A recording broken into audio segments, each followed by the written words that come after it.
ආයිබෝවන් වෛද්‍යතුමනි. ආයිබෝවන් තරිසි. වෛද්‍යතුමනි, මේ සාකච්ඡාවට අවශ්‍ය ප්‍රශ්න ගොනු කිරීම සහ පෙළගැසීම සඳහා අපි කරපු සමාජ සමීක්ෂණයකට අනුව වැඩිම බර තැබීමක් තිබුණු ප්‍රශ්නය තමයි මම ඔබතුමාට මුලින්ම යොමු කරන්න හිතුවේ. ඒ ප්‍රශ්නය මෙහෙමයි. ඔබේ සායනික අත්දැකීම් මත පදනම්ව වර්තමානයේ පුද්ගලයන් විශේෂයෙන්ම තරුණ ප්‍රජාව අතර පවතින මානසික ගැටලු වඩාත්ම පොදු මානසික සෞඛ්‍ය ගැටලු මොනවද කියන එක තමයි පළවෙනි ප්‍රශ්නය. මම කැමතියි ඔබතුමාගෙන් මේ පිළිබඳව කරුණු දැනගන්න. ඔව් සරිසි, මේ බොහොම හොඳ ප්‍රශ්නයක්. වර්තමාන තරුණ පරපුර සතුව තියෙන අභියෝගයන් අතර ප්‍රධානතම අභියෝගයන් වෙන්නේ මේ මානසික සෞඛ්‍ය රැකගන්නේ කොහොමද කියලා. දැන් අපි කවුරුත් දන්නවා කායික සෞඛ්‍ය කිව්වම ඒක ලෙඩ රෝග නැතුව ජීවත් වීම. ඒකට තමයි මිනිස්සු ව්‍යායාම කරන්නේ. නමුත් මානසික සෞඛ්‍ය අපිට කායික සෞඛ්‍ය වගේ පේන දෙයක් නෙමෙයි. ඒක නිසා අපේ තරුණ පරම්පරාවට බලවත් ප්‍රශ්නයක් වෙලා තියෙනවා. මේ මානසික සෞඛ්‍ය තමන්නේ දැන් වයසට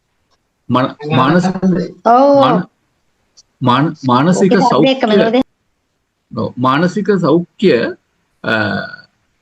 කියන එක ගත්තාම ඒක කායික සෞඛ්‍ය වගේ මා කිව්වේ පේන එකක් නෙමෙයි. හැබැයි අපිට පේන දෙයක් මෙහෙම තියෙනවා. අපිට එන ප්‍රශ්නවලට එකවර උත්තර හොයාගන්න බෑ. අපිට එන ප්‍රශ්නවලට එකවර උත්තර හොයන්න බෑ. එක දවසේ ප්‍රශ්න 1000ක් එනවා.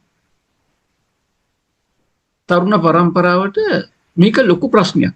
මේ ඔක්කොම ප්‍රශ්න එක දවසේ විසඳන්න යනවා. අපි හැමෝටම තියෙන්නේ පැය 24යි.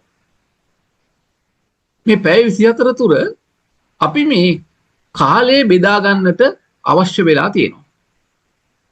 ඒක නිසා පළවෙනිම දේ තරුණ පරම්පරාවට බලවත්ම ගැටලුව මා දකින්නේ මගේ සායනික අත්දැකීම් ගත්තාම තරුණ පරම්පරාව බහුතරයක් රෑ නිදිවරන. ඒ නිසා උදෙන් නැගිටින්නේ නැහැ. රෑ නිදිවැරීම නිසා ස්නායු පද්ධතියේ තියෙන සමබරතාවය නැති වෙලා යනවා. ගොඩක් මානසික ගැටලු වෙන්නත් මානසික රෝගවල මූලෝත්පාදනය වෙන්නත් වර්තමානයේ මේ ප්‍රශ්නේ හේතු වෙලා තියෙනවා. හොඳම උදාහරණය මෑත කාලීනව එක්තරා විශේෂඥ වෛද්‍යවරු කීප දෙනෙක් බලපු දරුවෙක් එක්කගෙන ආවා. හරියටම 10ට. මේ දරුවට අපස්මාරය වගේ එකක් හැදිලා තියෙනවා. ඒ ෆිට් එක හැදෙන්න හේතුව මොකක්ද? MRI ස්කෑන් වල CT වල EEG වල කිසිදු වෙනසක් ඇත්තේ නැහැ. රෝග ඉතිහාසය හොයාගෙන ගියාම මේ දරුවගේ තියෙන ප්‍රශ්නේ මේ දරුවා නිදාගන්නේ රෑ 1ට.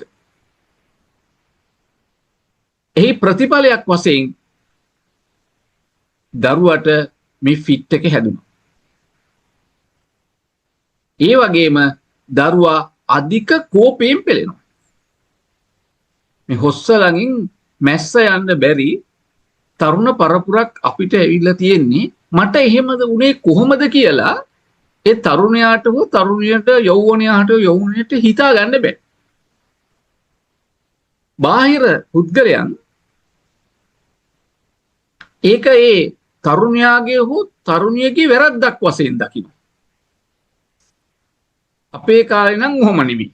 අපි නම් ඔහොම නෙමෙයි. ඒ අපේ වැඩිහිටි පරම්පරාව හිතන්න කියන්න පුරුදු වෙලා තියෙන විදිහ. හැබැයි මේ මෑත දශකයේදී එකක් පැරණි කාලේ රූප වාහිනී තිබුණේ නැහැ. දුරකථන තිබුණේ නැහැ. එතකොට ඒ වගේම විදේශ ගත වෙලා හිටියාම මේ අනුකරණය සිද්ධ වෙනවා. නයිට් ලයිෆ් එක.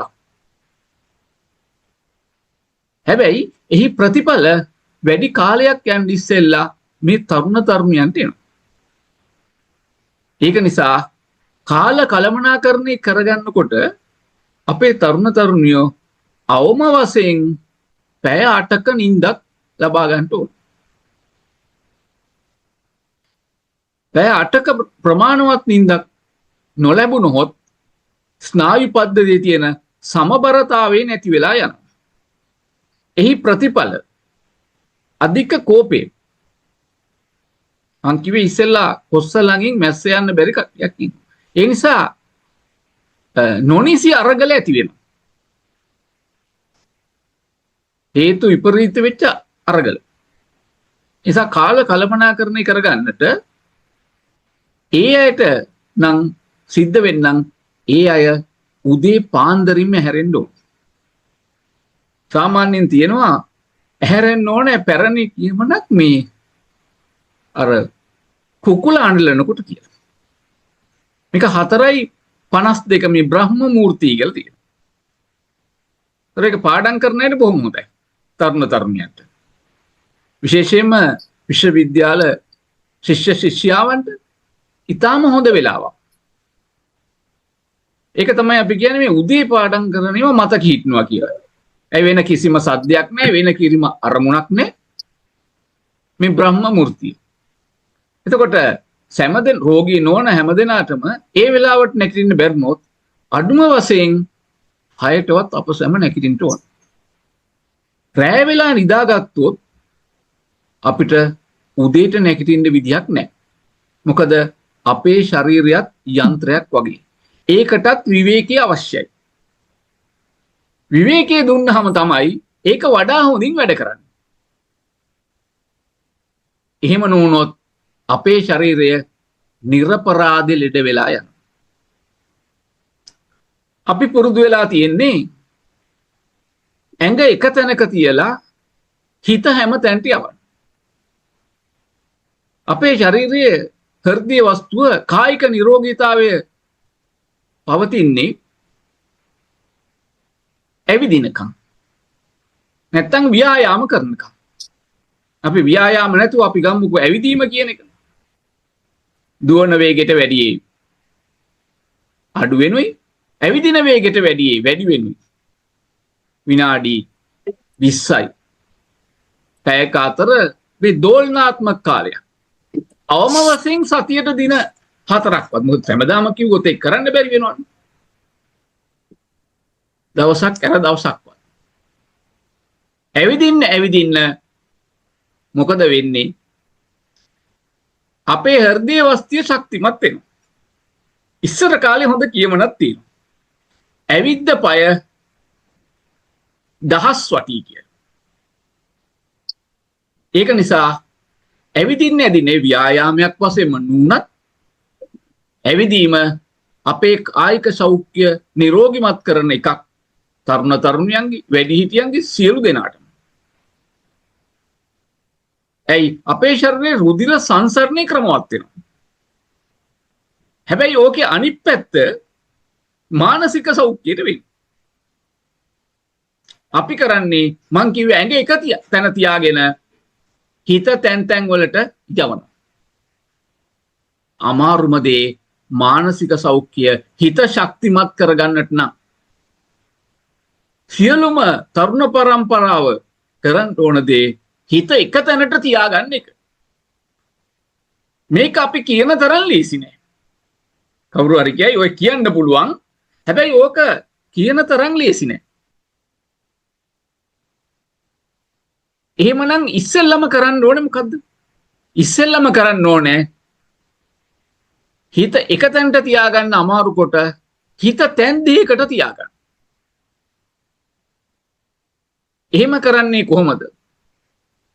අපි පාඩම් කරනවා නම් පොතක් බලනවා නම් අපිට ඒකට සින්දු ඇහුවයි. ඒක ෆෝන් එකෙන් හරි රේඩියෝ එකෙන් හරි ඕන එකකින් කමක් නැහැ. එතකොට අපේ හිත යන්නේ තැන් දෙකකට විතරයි.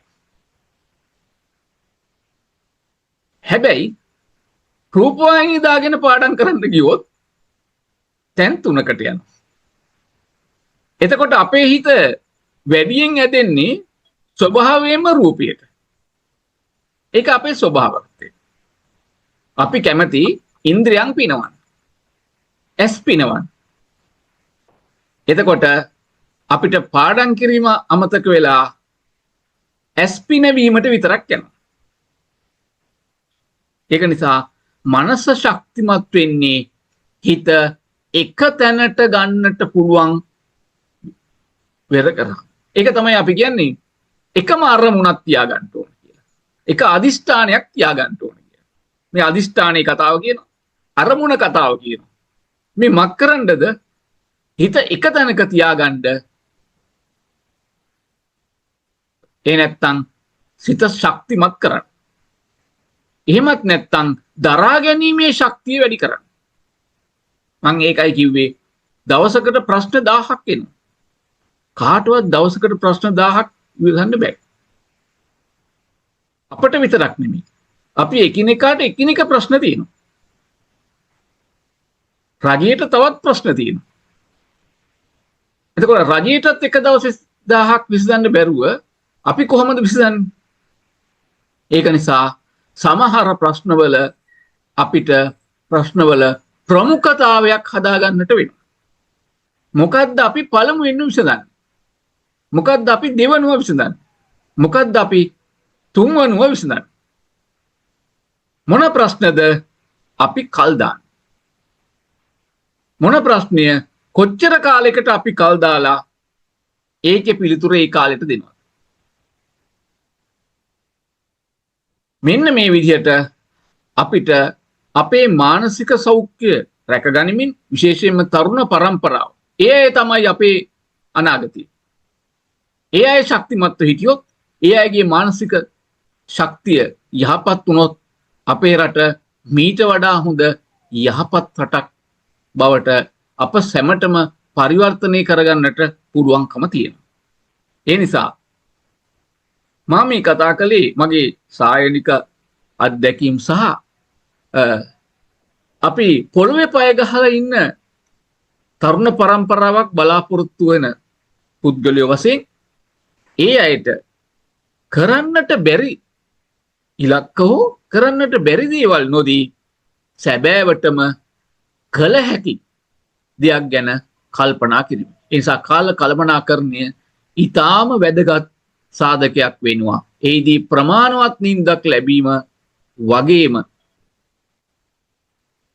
උදෙන් ඇහැරීම, පාන්දරින් ඇහැරීම ඊටා වැදගත් කාර්යයක් බවට මට සඳහන් කරන්න පුළුවන්.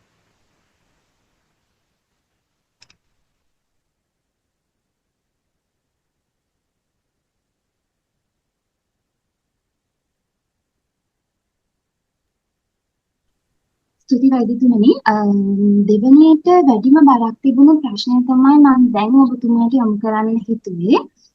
ඒ ප්‍රශ්නය මෙහෙමයි: සමාජ මාධ්‍ය භාවිතය අධ්‍යයන පීඩනය හා රැකියාව ආශ්‍රිත ආතතිය වැනි ජීවන රටාවන් සමාජයේ කාංසාව හා මානසික අවපීඩනය ඉහළ යාමට දායක වෙන්නේ කෙසේද කියලායි ඒ ප්‍රශ්නේ යොමු වෙලා තියෙන්නේ. මම කැමතියි ඔබතුමාගෙන් මේ පිළිබඳව ඔබේ අදහස් දැනගන්න.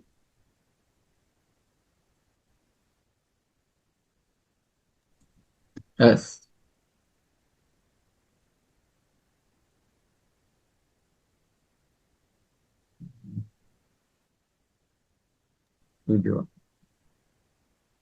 සමාජ මාධ්‍ය භාවිතය ගැන කතා කරාම සමාජ මාධ්‍ය අපිට ඇතුවත් බැරි නැතුවත් බැරි දෙයක්.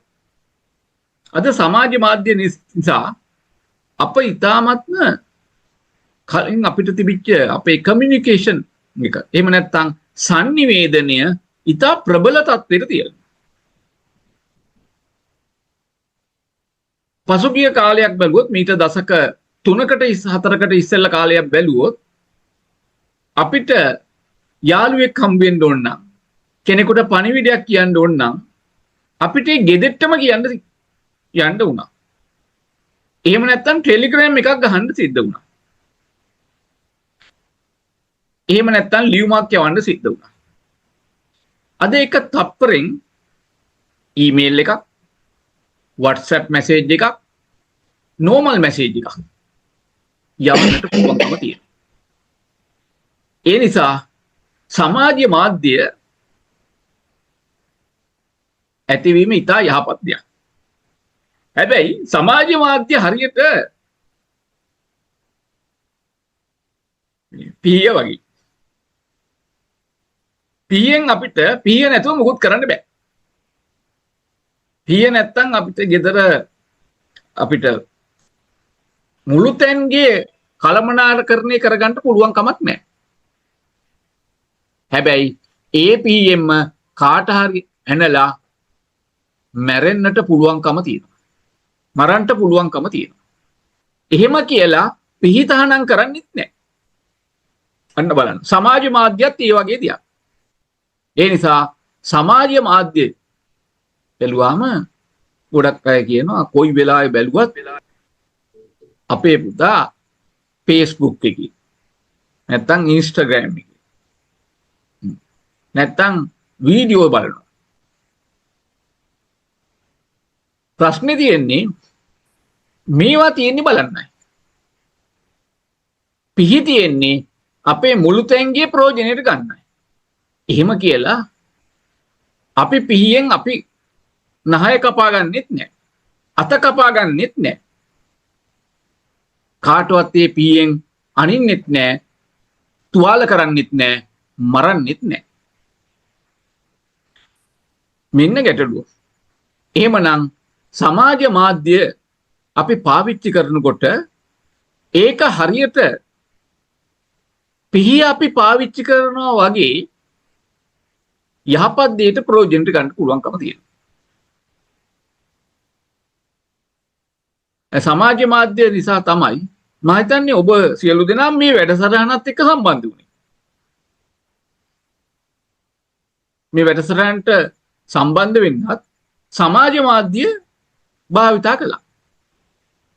සමාජයට යහපත් දෙයක් කරන්ට ඒකෙන්ම පේනවා සමාජ මාධ්‍ය පාවිච්චි කරන්න පුළුවන්. සමාජ මාධ්‍ය වැඩිපාරයක් පාවිච්චි කරන්න හම්බුනේදී අපිට කොවිඩ් කාලේ සහ කොවිඩ් වලින් පස්සේ. එයින් පස්සේ තමයි මේ ඔන්ලයින් ඇප්රුල්නේ. මේ මාර්ගගත අධ්‍යයනයේ මාර්ගගත පාඨමාලා මාර්ගගත වැඩමුළු ලංකාව විතරක් නෙමෙයි විදේශ වැඩමුළුත් එක්ක අපි හැමෝටම සම්බන්ධ වෙන්නට පුළුවන්කම තියෙනවා. විවෘතව සාකච්ඡා කරන්න පුළුවන්කම තියෙනවා. Tamanට අවශ්‍ය ප්‍රශ්නෙට උත්තරයක් ලබා ගන්න පුළුවන්කම තියෙනවා. මේ සමාජ මාධ්‍ය නිසා. ඒ නිසා සමාජ මාධ්‍ය ඊටාම ප්‍රබල අවියක්. ජනාධිපති ලේකම් කාර්යාලයේ ඉඳලා ග්‍රාම නිලධාරී වසම් වල ඉන්න ග්‍රාම නිලධාරීවරු දක්වාම රාජ්‍ය පරිපාලනයේ WhatsApp පාවිච්චි වෙනවා. WhatsApp groups හදලා තියෙනවා. ඒක නිසා group එකට message එකක් දැම්මහම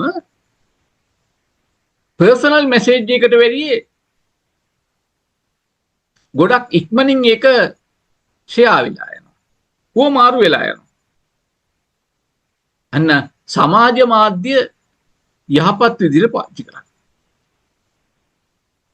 පාසල් වල මේක යහපත් විදිහට පාවිච්චි කරන අවස්ථා තියෙනවා. දෙමව්පියන්ගේ ගුරුදෙවරු රැස්වීමක් තියෙනකොට ඒක දෙමව්පියන්ගේ ෆෝන් එකට එන මැසේජ් එක. එතකොට ගුරුවරයා දකින්නවා දෙමව්පියෝ ඒක දැක්කද? නැද්ද? දෙමව්පියෝ ඒකට දක්ව ප්‍රතිචාරය මොකක්ද? යා පැමිණෙනවද? නැද්ද? මෙන්න සමාජ මාධ්‍ය හරහා අපිට ඉතා වැදගත් පාසල් ළමුන්ගේ ඉඳලා විශ්වවිද්‍යාල පශ්චාත් උපාධි ශිෂ්‍යයා දක්වා ප්‍රයෝජනවත් විදියට අපිට යොදා ගන්නට පුළුවන්කම තියෙනවා. අපි දන්නවා Facebook එක ඉතා ජනප්‍රිය එක. ඒකේ පෝස්ට් එකක් දැක්කහම හරි හෝ වැරදි හෝ ඒක වේගයෙන් සංසරණය වෙලා යනවා. ඒ නිසා සමාජ මාධ්‍ය පාවිච්චි කරනකොට තරුණ තරුණියෝ ෆිල්ටරෙන් වගේ මේක පෙරලා ගන්න වෙනවා.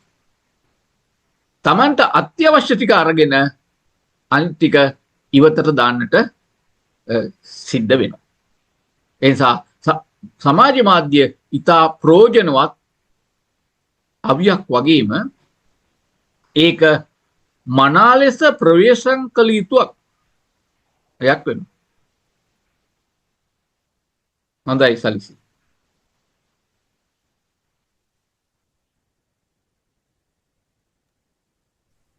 ස්තුති වෛද්‍යතුමනි. මම ඔබට යොමු කරන තුන්වෙනි ප්‍රශ්නය. එහෙම නැත්නම් අද දවසේ වැඩසටහනේ අවසාන ප්‍රශ්නය හැටියට මම මේ ප්‍රශ්නය යොමු කරන්න හිතුවා. දැන් අපි මේ වෙලාවේ කතා කරපු අභියෝග මානසික සෞඛ්‍ය අභියෝග අද වෙනකොට සමාජ අභියෝගයක් බවට පත් වෙලා තියෙනවා කියලා අපි අනිවාර්යයෙන්ම පිළිගන්න ඕනේ වෛද්‍යතුමනි.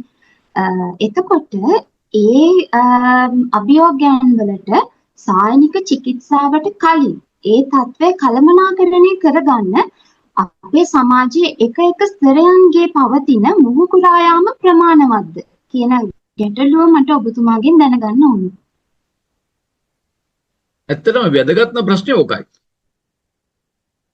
මොකද සමාජය අපි සායනික චිකිත්සාවකට යන්න ඉස්සෙල්ලා අපේ කතාවක් තියෙනවා prevention is better than cure. පොරවෙන් කපන්න යන්න ඉස්සෙල්ලා නියපොත්තෙන් කඩා ගන්න අවශ්‍යයි. ඒක තමයි මේ prevention is better than cure. එහෙනම් දරුවෙක් මානසික රෝගියෙක් බවට පත්වෙන්න ඉස්සෙල්ලා ඒක වළක්වා ගැනීමේ සාධක එයාට වගේම දෙමව්පියන්ටත් තියෙනවා. ගොඩක් තරුණ තරුණියන්ට තියෙන ප්‍රශ්නේ මේ ඕවර් තින්කින් අනාගතය ගැන ඒ අය තුල ගොඩාක් සිහින තියෙනවා. මනෝවිද්‍යාවේ කතාවක් තියෙනවා ඊයේ ගෙවි ගොසිනි හෙට පැමිණෙන්නේ නැත. තිබෙන්නේ අද පමණකි අද මේ දැන් පමණයි. ඒ නිසා දැන් පටන් ගන්න. ඊයේ ගෙවි ගොසිනි. බලන්න ඊයේදි මං කිව්වෙත් ඕගොල්ලෝ කිව්වෙත් අද කියලා.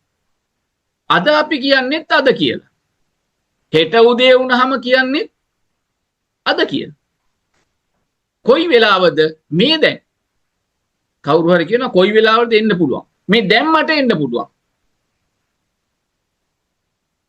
අන්න අපේ ඊටාම වැදගත් කතාව. අපි පටන් ගන්න ඕනේ කොයිද? මේ දැන්. අන්න මේ දැන් පටන් ගන්න ඉස්සෙල්ලා අපිට පෙර සූදානමක් අවශ්‍ය වෙනවා. ඔන්න ඔතනයි තියෙන්නේ. අපිට අවශ්‍ය වෙන්නේ පෙර සූදානම. ඒක හරියට පෙර පාසල වගේ පෙර ලියවනවා පෙර කියවනවා. ඒ නිසා පෙර සූදානමක් එක්ක අනාගතේ මොකද්ද කරන්න ඕනේ කියලා හිතලා වැඩ කරනවා විනා ඕවර් තින්කින් එහෙම නැත්නම් අධික ලෙස සිහින තුල ජීවත් වීම තුල ඒ අයගේ අනාගතය සාර්ථක වෙන්නේ නැහැ. ඒක නිසා නිතරම කල්පනා කරන්න ඕන දේ ඊයේ ගැන අපි ගොඩක් හරිම සාමාන්‍යයෙන් මේ ඇල්බර්ට් අයින්ස්ටයින් කියනවා කතාවක් අපේ මොලෙන් අපි පාවිච්චි කරලා තියෙන්නේ 99.9999999ක් විතරයි. එතකොට 100%.0.0.0.1යි අපි පාවිච්චි කරලා තියෙන්නේ. 99.999999 පාවිච්චි කරලා තියෙන්නේ මක් කරන්නද? අතීතය ගැන හිතා ඉන්න. ඔන්න වැඩි. මෙන්න අතීතයෙන් පාඩම් ඉගෙන ගන්නවා විනා අතීතය ගැන හිත හිටියට අපේ කාගවත් ජීවිත සාර්ථක වෙන්නේ නැහැ විශේෂයෙන්ම තරුණින්ගේ. අතීතයේ රස කතා දිනවා. ඒවා කියන එක හොඳයි. ඒවෙන් හොඳ ආස්වාදයක් ලැබෙනවා, ආදර්ශයක් ලැබෙනවා. නැවත එවැනි වැරදි හෝ අඩුපාඩු අපි අතින් සිද්ධ වෙන්නේ නැති. ඒක හොඳ දෙයක්. ඒ නිසා අනාගතය ගැන එක අදිෂ්ඨානයක් ගන්නට ඕන. ඒ කියන්නේ එක හිතක් ඇති කරගන්නට වෙනවා. ඊළඟට ඒ තරුණීට අපේ දෙමෝපියන්ට Taman සතුව තිබිච්ච හීන බිඳ වැටුනහම ඒ අයට ඕන කරනවා Tamanගේ දරුවන්ගේ පිටින් ඒ හීන යවන්න. නිකන් හිතන්න කාගෙන් හරි අහන්නකෝ දරුවා කවුරු කරන්නද කැමති කියලා. ඇව්වහම කියන්නේ එක්ක ડોක්ටර් කෙනෙක් නැත්නම් ඉංජිනේර් කෙනෙක් නැත්නම් ඇකවුන්ටන්ට් කෙනෙක්. නිකන් හිතන්නකෝ සුසන්තිකා ජයසිංහ වෛද්‍යවරයෙක් වුණා නම් අපිට කවදාවත් ඔලිම්පික් මෙඩල් එකක් හම්බ වෙන්නේ නැහැ. මුත්තයියා මුරලීධරන් අරවින්ද සිල්වා අර්ජුන රන්තුංග ක්‍රීඩකයෝ ඉංජිනේරුවෝ වුණා නම් 1996 විල්ස් කුසලානිය ලෝකෙට ලංකාවට ගේන්න හම්බ වෙන්නේ නැහැ. අමරදේව මහත්තයා ගණකාධිකාරයෙක් වුණා නම් මේ තරම් රසවත් ගීත අපට අහන්න හම්බ වෙන්නේ නැහැ. ඒක නිසා අවශ්‍ය වෙන්නේ දරුවෙක් ළඟ තියෙන හැකියාව මොකක්ද කියලා මැනගන්න එක. සැඟවිච්ච කුසලතාවය. කොයි අම්මද කොයි තාත්තද ළමෙක් කලාකාරයෙක් කරන්න චිත්‍ර ශිල්පියෙක් අපෝ කලාව කළොත් මලාව කියන. ලෝකයේ වැඩිම ආදායමක් ලබන්නේ චිත්‍ර ශිල්පියෝ. පවුම් වලින් $1කටත් වැඩි ලොකුයි. හරි. ඒ නිසා එක එක්කෙනා සතුව තියෙන හැකියාව වෙනස්. ඒ නිසා ඒක ගොඩක් වෙලාට ගුරුවරයා දන්නවා. ඒ අම්මලා කියන්නේ මං එයාගේ සමහර අය කියනවා මං එයාගේ දේවල් දෙන්නේ නැහැ. එයා කැමැති පැත්තෙන් යන්න දෙනවා. එයා කැමැති පැත්ත මුවහත් කරලා දෙනවා. මේක තමයි කරන්න ඕන දේ. නැතුව අම්මලගේ තාත්තලගේ හීන දරුවන් පිටින් යවන්න ගියාම ඒ ඇයට කුසලතාවෙන් නැති වුණොත් ඒ ස්කිල් එක නැති වුණොත් සිද්ධ වෙන්නේ දරුවගේ අනාගතය නැති වෙලා යනවා. ඒක නිසා හැම වෘත්තියක්ම මේ රටට අවශ්‍යයි. මේ ලෝකයට අවශ්‍යයි. ඒ නිසා සෑම ගණකාධිකාරීවරු වුණා, වෛද්‍යවරු ඕන කරනවා, විශේෂඥයෝ ඕන කරනවා, ආකිටෙක්චර්ස්ලා ඕන කරනවා, විශේෂයෙන් ගුරුවරු ඕන කරනවා. අපි කවුරුත් නැහැ ගුරුවරු නැත්තම්. ඒ නිසා ඒක ඊටාම වැදගත් සම්භාවනීය වෘත්තිය. සනීප ආරක්ෂක කම්කරුවෝ ඕන කරනවා. නැත්තම් රෝහලකට ගියාම ඔබට අධික විස බීජ 3-4 ගුණයක් වැළඳලා තමයි ආපස්සට එන්න වෙන්නේ. හෙදියන් ඕන කරනවා. ලිපිකරුවන් කළමනාකාර සහකාරවරු ඕන කරනවා. විධායක නිලධාරීන් ඕන කරනවා. නළු නිලියන් ඕන කරනවා. දේශපාලඥයන් ඕන කරනවා. එහෙම බැලුවහම ඕන කරන්නේ නැති කෙනෙක් ඇත්තේ නැහැ. සෑම වෘත්තියක්ම වැදගත් වෘත්තියක්. හැබැයි මේ වෘත්තිය තුල දක්ෂෙක් වෙන්න ඕන. කානු කපන එක්කෙනාත් හොඳට කානු කපන්න පුළුවන් කෙනාට තමයි වැඩ තියෙන්නේ. ඔන්න ඔතන තමයි ප්‍රශ්නේ තියෙන්නේ. ඒක නිසා දෙමෝපියෝ මේ තරුණ අයට යම් නිදහසක් දෙන්නට අවශ්‍යයි. නැත්තම් ඒ අය තුල මානසික පීඩාවක් ඇති වෙනවා. මම හිතන්නේ ඔය ගැන කිව්වොත් අපිට ඕනෑම රැකියාවකට ගරු කරනවා. මම අපේ එඩ්ගා කේසි කියන මනෝවිද්‍යාඥයා අපිට කියලා තියෙනවා මා ගෞරව කළේ ඔබට නොව ඔබ තුල පීඩා විඳින ආත්ම භාවයට කියලා. මේ බාහිරේ ඉන්න පුද්ගලයාට නෙමෙයි ගෞරව කරන්නේ. ඒ පුද්ගලයා සප වෙච්ච පීඩා විඳින ආත්ම භාවයට. අපේ බුදුරජාණන් වහන්සේ කරේ එකයි. උන්වහන්සේගේ උපදේශන ක්‍රියාවලියේදී උන්වහන්සේ ක්‍රිසා ගෞතමීට නොමල ගෙයකින් අබමිටක් අරන් එන්නේ කියලා කියනවා. දරුවා මැරිලා පිළිගන්නේ නැහැ. ඉතින් බුදුහාමුදුරුවෝ කිව්වත් පිළිගන්නේ නැහැ. ඒ නිසා බුදුහාමුදුරුවෝ දරුවා ඔකුරුවා. එහෙනම් කරන්න කිව්වහම පොඩි බේතක් අඩුයි. මොකද්ද බේත? අබ මිටක් නෑ නැගණියෙන්. ඒ නිසා ගිහිල්ලා අරන් එන්න. හැබැයි නොමලගියකින් කන්ඩිෂන් ඇප්ලයි. හැම තැනටම ගියා. හම්බුණාද? නෑ. අබ දෙන්නම්. හැබැයි අපේ ගැල්ලට නැතුව. ක්‍රිසා ගෝතමීට වටේ යවුවා. යවනකොට ඉතනවා මේක පුදුම වැඩක්. අනිත් අය කිව්වා මගේ දරුවා මැරලා කියලා. ගියාම හැම ගෙදරම දරුවෝ මැරලා තියෙනවා. එහෙනම් මේක මගේ පුතාට විතරක් ඇති ලෙඩක් නෙමෙයි. ක්‍රියාවෙන් අවබෝධය. Activity through the awareness. Cognitive behavior therapy කියලා බටහිර මනෝවිද්‍යාව පසුකාලීනව වැඩි දියුණු කරේ මේකයි. උන්වහන්සේ බණ කියන්නේ ගියේ නෑ. ඒ නිසා අපේ තරුණ පරපුරට බණ කියලා වැඩක් නෑ. හරි?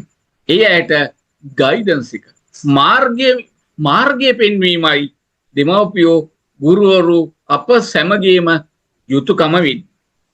ඒ නිසා දෙමව්පියන්ගේ යුතුයකම වෙන්නේ ඒ ඇයට මේ නිවැරදි මාර්ගය කියලා දීම, අනිත් අයගේ නිවැරදි මාර්ගය ගැනීම, නිවැරදි මාර්ගය ලබා ගත හැකි ධනාත්මක උත්තේජන සහිත පොත්පත් කියවීම සහ පුද්ගලයන් ආශ්‍රය කිරීම. ඒ තුළින් අපිට ඇතිවන අපේ තරුණ පරම්පරාවට ඇතිවන මානසික ආතතිය නැති කර ගැනීමේ හැකියාව තියෙනවා. මේ මානසික ආතතිය මොකද ගොඩාක් මානසික රෝග හැදෙන්න හේතුව මම ඉස්සෙල්ලා කිව්වා නිදිවැරීම, ඒ වගේම බලාපොරොත්තු කඩ වෙලා යන. බලාපොරොත්තු කඩ වෙලා යන. ඒක මේ ආදර ප්‍රේම සම්බන්ධතාවයක් වෙන්න පුළුවන්, විවාහයක් වෙන්න පුළුවන්, ව්‍යාපාරයක් වෙන්න පුළුවන්, ඉඩම් නඩුවක ප්‍රතිඵලයක් වෙන්නට පුළුවන්. එහෙම නැත්නම් බලාපොරොත්තු රැකියාව අහිමි වෙන්න පුළුවන්, කරගෙන යන රැකියාව අහිමි වෙලා යන්න පුළුවන්, තව රැකියාවකට හොයාගන්න බැරුණා. නැත්නම් අධික ලෙස ඉගෙනීමට පමණක් යොමු වෙච්ච සිතක් වෙන්න පුළුවන්. ඒක නිසා මේ ඇතිවෙච්ච මානසික ආතතිය කෙලවර වෙන්නේ භයානක මානසික රෝගයකින්.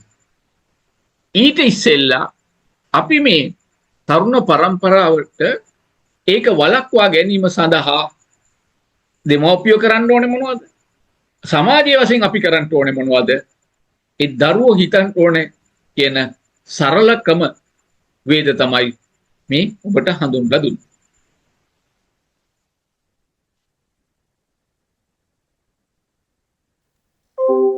බොහොමත්ම ස්තුතියි වෛද්‍යතුමනි. මේ අවස්ථාව ශ්‍රාවක ප්‍රේක්ෂක ඔබට මෙතන සිට ඔබට අවස්ථාව හම්බ වෙනවා අද දවසේ අපි කතා කරපු විෂය පතයට අනුව ඔබට ඇතිවෙච්ච ඕනෑම ගැටලුවක් අපේ වෛද්‍යතුමාට ඉදිරිපත් කරලා විසඳගන්න. අපේ වෛද්‍යතුමාත් සූදානමින් ඉන්නවා ඔබේ ගැටලු වලට පිළිතුරු ලබා දෙන්න. මෙතෙන් පටන් කාලය ඔබේ.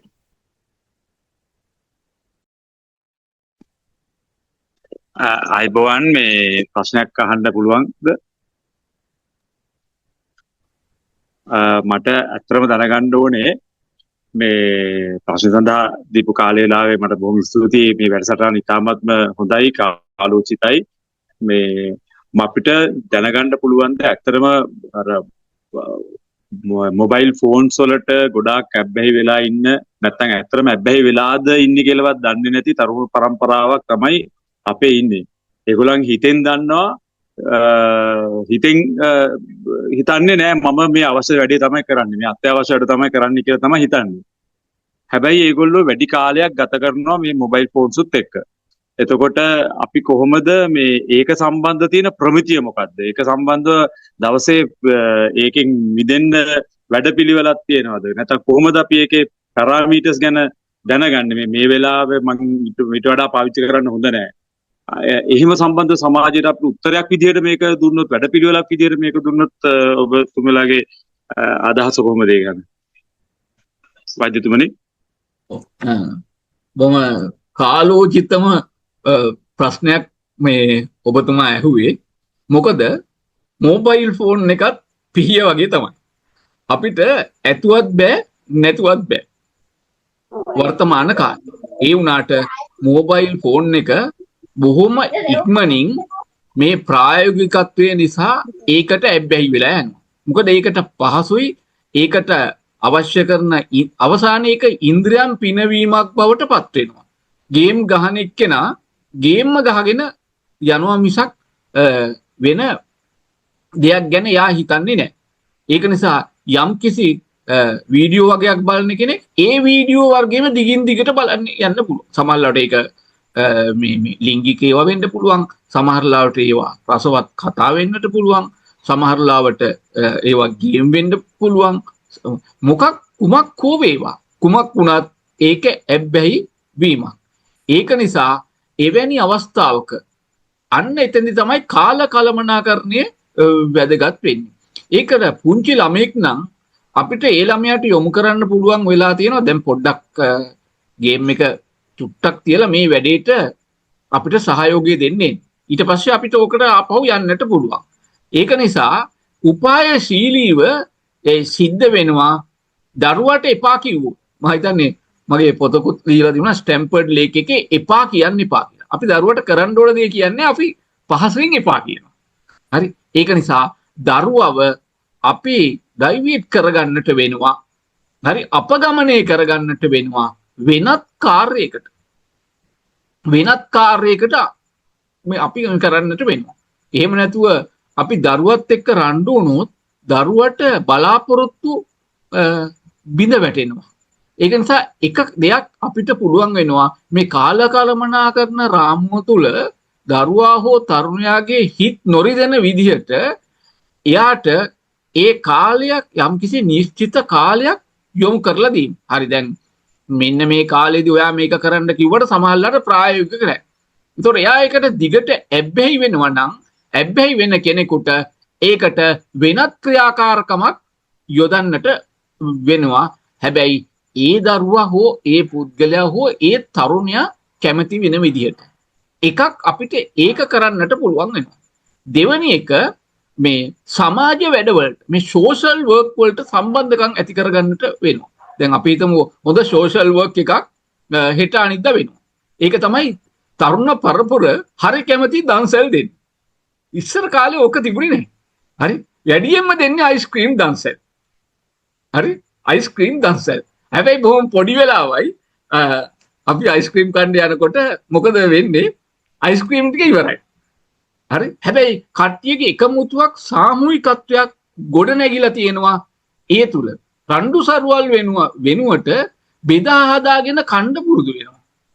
බෙදා හදාගෙන කන්න පුරුදු වෙලා තියෙනවා. අනිත් අයට දීලා කාලා පුරුද්ද ඇති වෙනවා.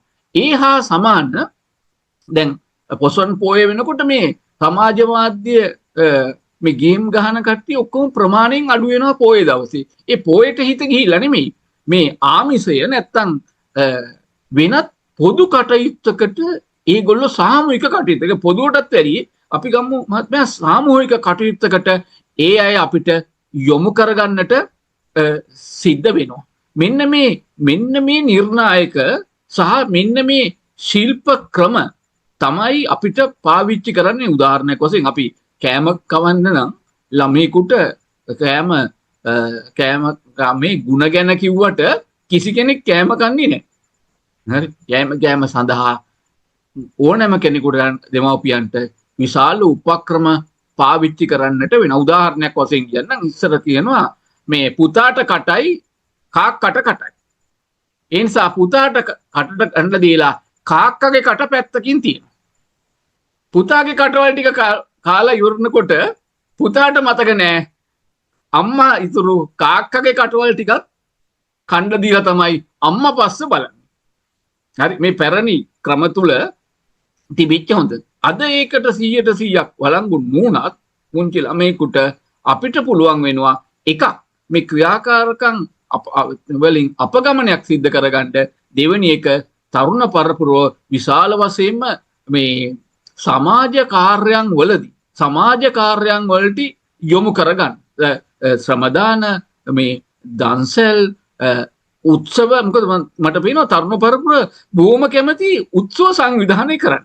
උත්සව සංවිධානය කරන්න තරුණ තරුණියෝ බොහොම හොඳම දැනුවත් මේ දවස්වල මම හිතන්නේ කොළඹ විශ්වවිද්‍යාලයේ මේ ශාස්ත්‍ර පීඨයේ විශාල උත්සව ප්‍රමාණයක් මම දැක්කා යනකොට ඒකට පිටින් මොකොත් ගේන්නේ නැහැ. ඒ තරුණ තරුණියෝ විශ්වවිද්‍යාල ශිෂ්‍යෝම තමයි ඒකේ තියෙන බැනර්ස් අඳින්නේ, බැනර්ස් ගහන්නේ, සාදරයෙන් පිළිගනිමු කියලා ගහන්නේ. පිටින් අවුට්සෝසස් කරන්න දෙයක් නැහැ. මොකද ඒ අය තුල තිබිච්ච හැකියාවන් තියෙනවා. ඒ සමාජ වැඩි ආවහම ඒකට ඒගොල්ලන් තුල තිබිච්ච අර ඇඟේ තියෙන උණ නැగిලා එනවා. ඒක නිසා මේක පාවිච්චි කරන්නට පුළුවන්කම තියෙනවා. අන්න ඒ වගේ වෙලාවට ඇබ්බැචිංගද අපිට හොඳ ආට්ටෝක් එකක් හදලා ඉවන්න. මේ විදියට අපිට වෙනස් කරගන්න පුළුවන් තියෙනවා. බොහොම ස්තුතියි ඔබතුමා මේ ප්‍රශ්නේ ඇහුවට. ඒක ඉතා වැදගත් ප්‍රශ්නයක්. ස්තුති වෛද්‍යතුමනි, ඇත්තටම මේ ප්‍රශ්නට සාර්ථක උත්තරයක්ත් ලැබුණා. බොහොම ස්තුතියි වෛද්‍යතුමාට. මේ සහ මේ වැඩසටහන සංවිධානය කරනවට. ඔබ මේ සමාජයට සප්තස්වරයෙන් එහා ගිය සුඛිතස්වරයක් වන්න. අදිට ගිහින් ඉන්න සුබ රාත්‍රියක්. ආයුබෝවන්.